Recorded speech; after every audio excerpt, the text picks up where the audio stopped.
You've romanticized pirates your entire life. The open sea, the treasure, the freedom. But here's what nobody tells you. It was mostly misery, filth, and fear. And yet, men chose this life. Thousands of them. Willingly. Desperately. That tells you everything about the world they left behind. Today, we're going back. All the way back. To the Golden Age of Piracy. Roughly 1680 to 1730. 50 years that changed the Atlantic forever. We're not talking about the movies. We're talking about the real thing. The smell, the disease, the democracy. Yes, democracy. We'll get to that. Let's start where every pirate story starts. Not on the ocean. On land. In the absolute gutter of 17th century Europe. Imagine you're born in Bristol. Or Portsmouth. Or maybe a small village in Cornwall. Your father works the docks. Or he doesn't. Either way, there's never enough bread. By age 12, you're already working. By age 16, your options are limited. Join the Royal Navy. Work the merchant ships. Or go to sea for someone richer than you. None of these options are glamorous. The Royal Navy sounds impressive. It isn't. You could be pressed into service. That means kidnapped off the street. Legally. Press gangs would grab any able-bodied man. Drag him aboard. That was your life now. You'd earn almost nothing. Eat almost nothing. Your captain could flog you for any reason. 300 lashes wasn't unusual. Men died from it. Men went mad. This is the world that created pirates. Remember that. It matters more than anything. Now here's where the domino falls. One bad decision. One brutal captain. One night of rage, or desperation, or hunger. And suddenly you've mutinied. You've crossed a line you can't uncross. The Navy will hang you now. Merchants won't hire you. You're marked. So what do? You go full pirate. All or nothing. This is the domino effect of desperation. One crack in the system, and it cascades. A whole life rerouted by a single moment. Sound familiar? It should. We've all had moments like that. Smaller stakes. Same feeling. That's why pirate stories still hit us. They're about the point of no return. Right. So you've crossed that line. You're officially a pirate now. What's the first thing that changes? Honestly, you might eat better. Not a joke. Pirates ate reasonably well. For poor men of that era, very well. Looted ships carried preserved meats, rum, hardtack. Cheese, dried fruit, sometimes fresh livestock. Fresh food was gold, literally. Scurvy was the great killer of sailors. Vitamin C deficiency. Your gums rot first. Then your teeth fall out. Then you bleed. Internally. And then you die. Slowly. Pirates knew this instinctively, if not scientifically. They'd raid coastal settlements for citrus. For vegetables. Survival made them better nutritionists than admirals. Funny how that works, isn't it? But the ship. Let's talk about the ship. Because nothing prepares you for how small it is. A sloop, the pirate's favorite vessel. Maybe 60 feet long. Maybe 75. With up to 80 men crammed aboard. Do the maths. There is no personal space. You sleep in hammocks slung inches apart. You can feel the man next to you breathe. You can smell him. All the time. Because nobody bathed. Let's be honest about that. Fresh water was too precious to waste on washing. You used seawater occasionally. It wasn't the same. The ship smelled of tar, salt, sweat, and rot. Bilge water sat at the bottom of every hull. Stagnant, festering, thick with bacteria. In tropical heat, it became almost alive. This is compression at its finest. 80 lives packed into one wooden barrel. Floating between life and catastrophe. Every single day. And the rats. God, the rats. Every ship had hundreds of them. They ate the food stores. They bit sleeping men. They spread disease through their fleas and droppings. And here's the brutal irony. Sailors became glad to see rats. Because rats leave a sinking ship first. Rats running topside meant the hull was breached. Your predators became your early warning system. That's life at sea. You adapt or die. Now here's the part that genuinely surprises people.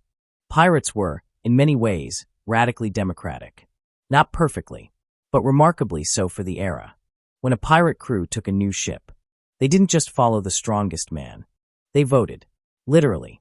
They held elections. The captain was elected by the crew.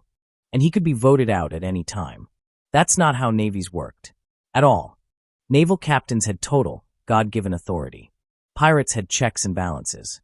They had a quartermaster, separate from the captain. He handled discipline. He handled the loot. Two powers, neither fully controlling the other. Sound familiar? It sounds like government, because that's exactly what it was. These illiterate, desperate men invented governance, before many nations had worked it out properly. Let that sit with you for a second. They also had written constitutions, called articles. Every crew had them. You signed before you joined, or made your mark. If you couldn't write, you drew an X. The articles covered everything. Everything. How the loot would be divided. What happened if you deserted in battle. Compensation for injuries, like a workers' union. Lose your right hand. Specific payment. Lose your left. Slightly less. A schedule existed. Lose an eye. Compensated. Lose both. More. This was insurance. In the 1600s. Created by men the world called criminals. The domino effect of oppression pointed upward. When the system brutalizes you long enough, you build a better one, even in the margins.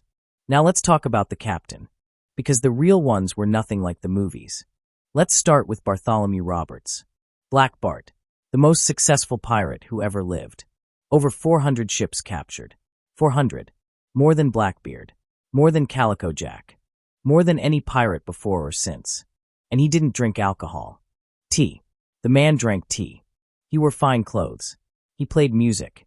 He was by all accounts quite proper. Banned gambling on his ship. And swearing on Sundays. On a pirate ship, Sunday was sacred. He was also absolutely ruthless in battle. The contradiction is the point. Real people are always more complicated than legends. Then there was Edward Teach. Blackbeard. The name everyone knows. He was a genius of psychological warfare. Before battle, he'd braid slow-burning fuses into his beard. Light them. Walk toward you through the smoke. Smoldering. Eyes wild. Looking like literal hellfire. Most enemies surrendered immediately. That was the plan. That was always the plan. Actual battle was bad for business. Ships get damaged. Men get killed. Loot gets lost. The threat of violence was more valuable than violence. Blackbeard understood branding before branding was a word. He was building a reputation as his primary weapon. And it worked. Spectacularly. For years. But here's the brutal domino behind the legend. Blackbeard's terror was also his trap.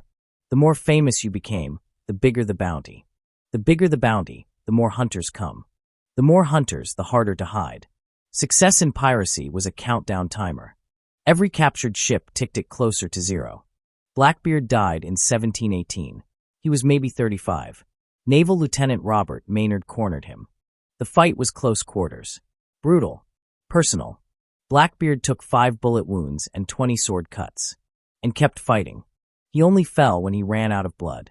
Maynard had his head cut off and hung from the bowsprit, sailing home with it as proof. That's how the Golden Age killed its icons. Let's slow down. Let's get human for a moment. Because we're talking about real men. Men who were scared. Men who were lonely. Men far from home, if they had a home. Think about the nights. The ship creaking in the dark. The ocean stretching in every direction. Endless. Stars your only navigation. Stars and gut instinct. No GPS. No radio. No rescue. If your ship went down, that was it. If disease took hold, it took everyone. Dysentery, typhus, yellow fever, smallpox. Disease killed more pirates than navies ever did. Some estimates say 9 out of 10 pirate deaths were from illness. Not battle. Not hanging. Illness. You came for adventure and died of dysentery. In a hammock. In the dark. Sweating. That's the reality behind the skull and crossbones. And yet, they kept coming. Every year, more men turned pirate. At the height of the Golden Age, historians estimate 1,500 to 2,000 active pirates. In the Atlantic and Caribbean alone. That's not a crime wave. That's a movement. A social phenomenon born of inequality. When legitimate work offers only suffering, illegitimate work starts to look reasonable. That domino falls across every era. Every society. We keep being surprised by it. We shouldn't be. Let's talk about the taking of a ship. Because this is where imagination meets reality hard. Pirates preferred to avoid fighting. Remember that. The ideal raid looked like this. Spot a merchant vessel. Give chase. Run up your flag, the Jolly Roger. Fire a warning shot across the bow. And wait. Most captains surrendered. Immediately. Without a fight. Because fighting meant people died. Merchants weren't warriors. They were tradesmen. They'd rather lose the cargo than their lives. And pirates preferred this outcome. An undamaged ship. Full cargo. No casualties. That was efficiency. That was professionalism. When ships did fight back, things got ugly. Grappling hooks. Boarding parties. Close quarters. Pistols, cutlasses, belaying pins, bare hands. The noise would have been indescribable. Cannon fire at close range. Wood splintering. Men screaming. Rigging falling. Fire everywhere. And it was over in minutes. 5, 10, 15 minutes. Then someone surrendered. Or everyone was dead. There was no in-between at sea. The treatment of captured crews varied enormously. It depended entirely on the pirate captain, and on how well the captured crew cooperated. Many pirates offered captured sailors a choice. Join us, or go free in the ship's boat. Skilled men were highly valuable to pirate crews. Surgeons, carpenters, navigators, gunners. These men were often recruited enthusiastically. Some said they were forced. Historians are skeptical. Many likely leapt at the chance. The Navy paid terribly and treated you worse. Pirates offered a share of the loot, and a vote in ship decisions.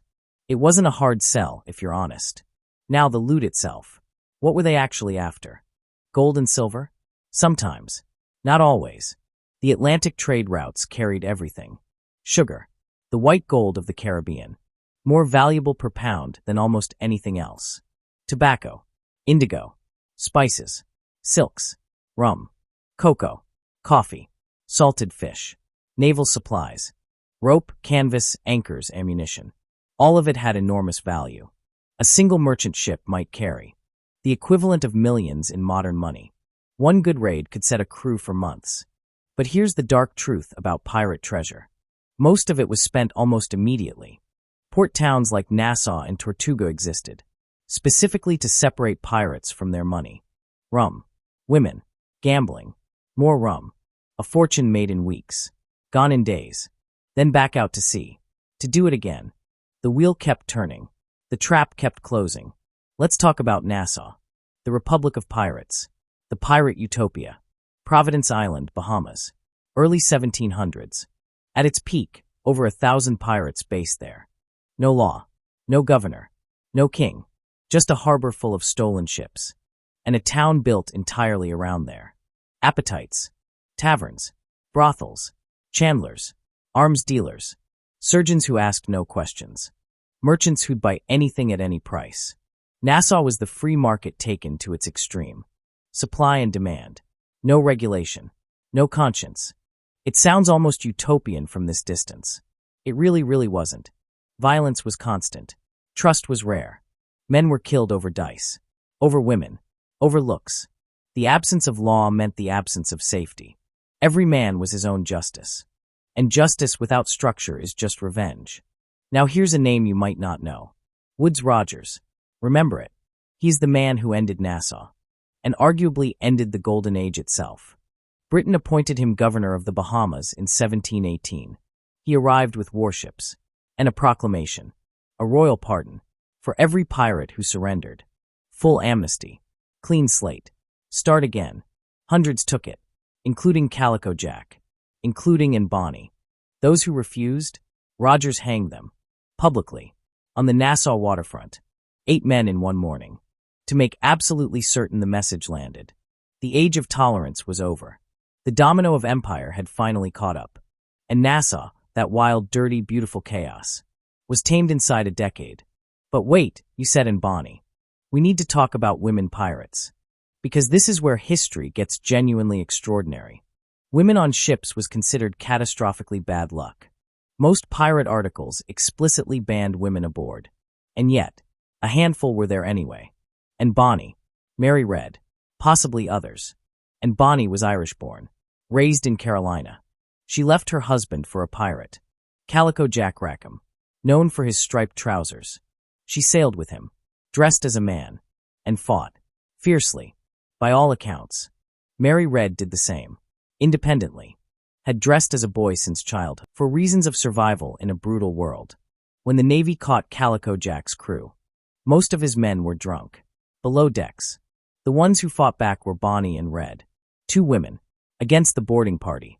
History is sometimes quietly magnificent.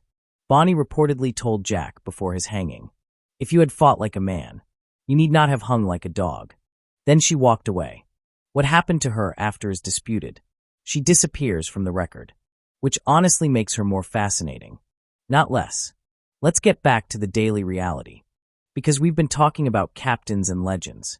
What about the ordinary pirate? The man 3 rows back in every painting. No name in the history books. Just a man who made a desperate choice.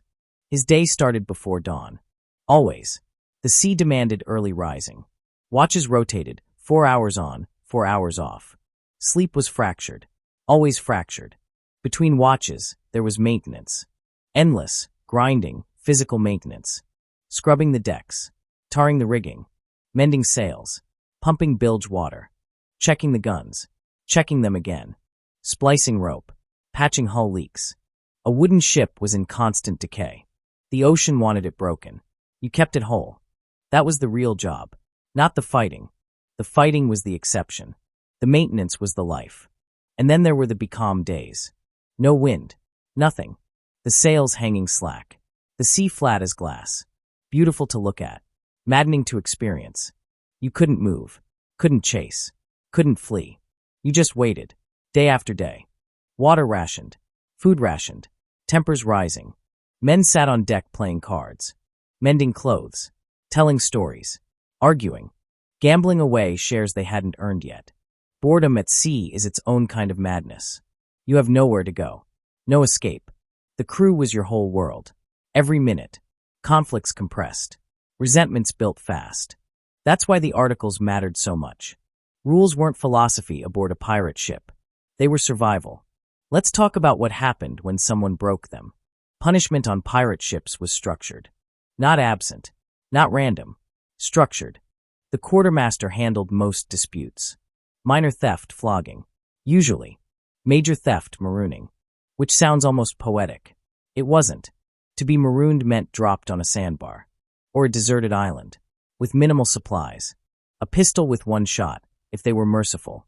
So you could end it yourself before the thirst did. Death by marooning took days. Sometimes weeks. Sunday thirst. Madness. Then nothing. The crew knew this. It kept most of them honest. Fear of consequences is the oldest law. And yet, remarkably, violence within crews was rare. Compared to naval ships of the same era, pirate ships had lower rates of internal violence. Because the crew had power over their situation. They could vote out a captain. They could leave. Agency reduces rage. Almost every time. Strip a man of all agency. And you get the Royal Navy. Give him back his voice and his vote. And you get something that actually functions. That's not romanticism. That's social science. That's what these pirates discovered by accident. Now let's talk about what ended it.